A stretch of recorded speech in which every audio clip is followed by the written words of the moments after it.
What is up guys, and welcome back to the channel. Today I am back in Koala Sampler and I wanted to show you 5 quick tips which will hopefully help you to navigate the app a little bit quicker and just generally enjoy the beat making experience a little bit more on this app.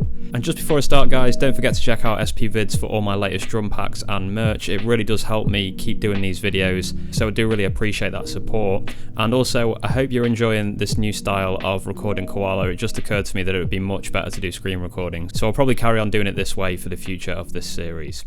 Okay, so let's get into the first one. And now when you've got a lot of samples in a bank, and you can see here on my screen that there's quite a lot of samples, and by looking at them it's not really clear what they are. Well, luckily there's a built-in feature to Koala which is called labels, and it's really easy to use. So here I've got a kick, a snare and a hi-hat,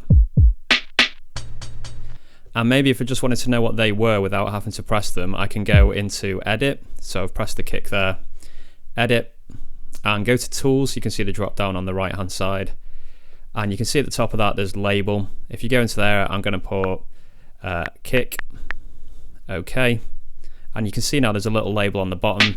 I'll go ahead and do the same here just so you can see. Let's do snare, really easy to type with the QWERTY keyboard as well. And you can see you can label all your samples, and it just makes it a lot easier to navigate all these different waveforms, especially when you get to multiple banks worth. As you can see here, I've got quite a lot of samples going on. I've no idea what any of these are, but these little labels help out quite a lot. Okay, the second one, and this is quite a useful one, and it might be useful to those of you coming from the SP world. You can bounce sequences onto pads really easily, really quickly. So if we go across here, I've got this little sequence. Let's give it a listen.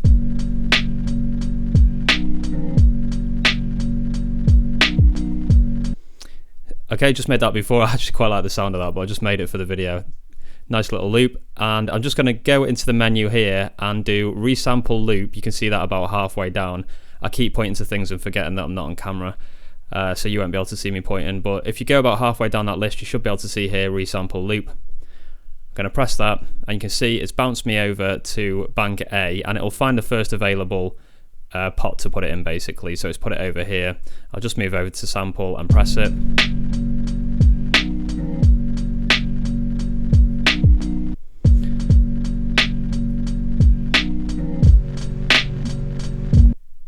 Okay, really cool. And then we could go in and do some EQ if we wanted. Maybe we'll take down those highs, bring down the mids a little bit, and boost the lows.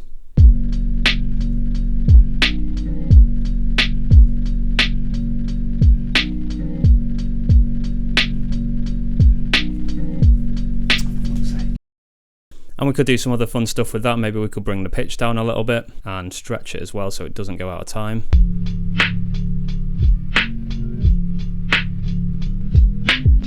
And we could set that to loop.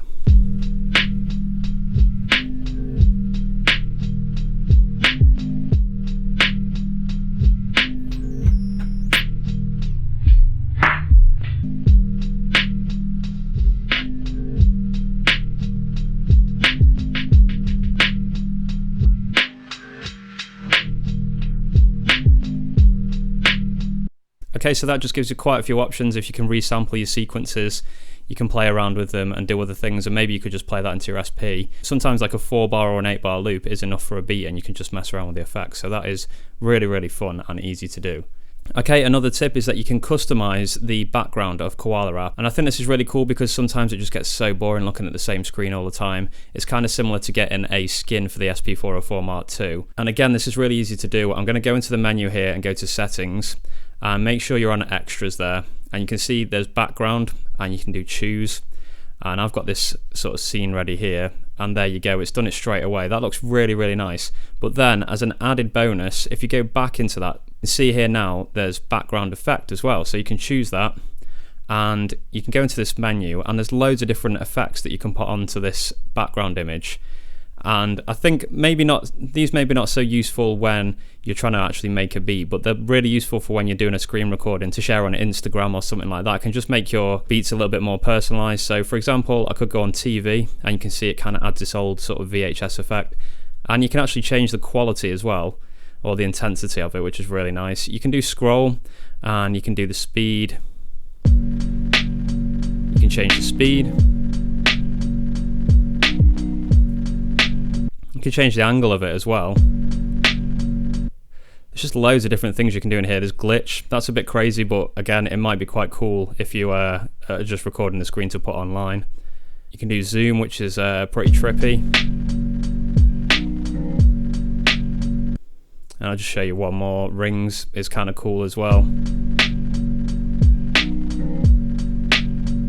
So yeah, I really, really like all the effects you can do here. I'm just going to set this to none, but now I've got this background image, and that just gives me a fresh bit of inspiration. If I was running low on inspiration, maybe I'd mix that up and it'd give me some more ideas and spark that creativity again. So I really, really like the fact that you can do that so easily. Okay, this is another quick one with the samples, and it might be useful again to USP heads who like exchanging samples around to make things a little bit more organized. So if I go ahead and go into this area, I've got two samples here. We've got the hi-hat and we've got this vocal effect as well. Hey, yo. And I want those to just be in different positions. Now you could go ahead and like copy this over here, copy this, delete those and move them. But it's a little bit tiresome. So what you can do is drag one onto the other, and then this little menu comes up. Now there's a few options which are definitely worth looking at in this menu, but I really like that you can just do swap, and then it just swaps the samples over. And if you wanted to do it back, you can just exchange the samples like that. It's really, really quick to do, and it just helps with organization a little bit, especially in these areas where I was saying before, you know, without the labels or anything, it can get a bit chaotic. So it's nice to just have that other level of organization there as well. Okay, one thing we commonly like to do when we're sampling is we want to be able to go onto a sample without triggering it, without actually triggering the sound. And luckily on this app you can also do that, which is really nice. So for example, if a sequence was playing and you wanted to press a sample, you kind of get that happening over the top, which isn't very nice. But what you can do is if the sequence is playing, make sure you're in sample when you're doing this.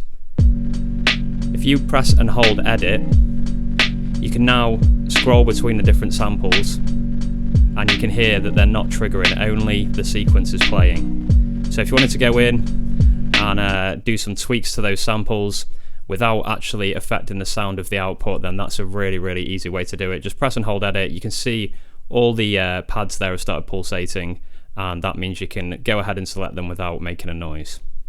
Okay guys, so I hope those tips were useful. I particularly like the background one. I love the look of this now. It's just like a whole new place to make beats just from changing one background image, so I really like that. Leave a comment below, let me know your favourite one from these tips, and I hope that these are new for you and you've learned something, and this will help you to make beats easier and faster in Koala. I'll be back with more content soon guys. Don't forget to subscribe and keep making beats. Peace!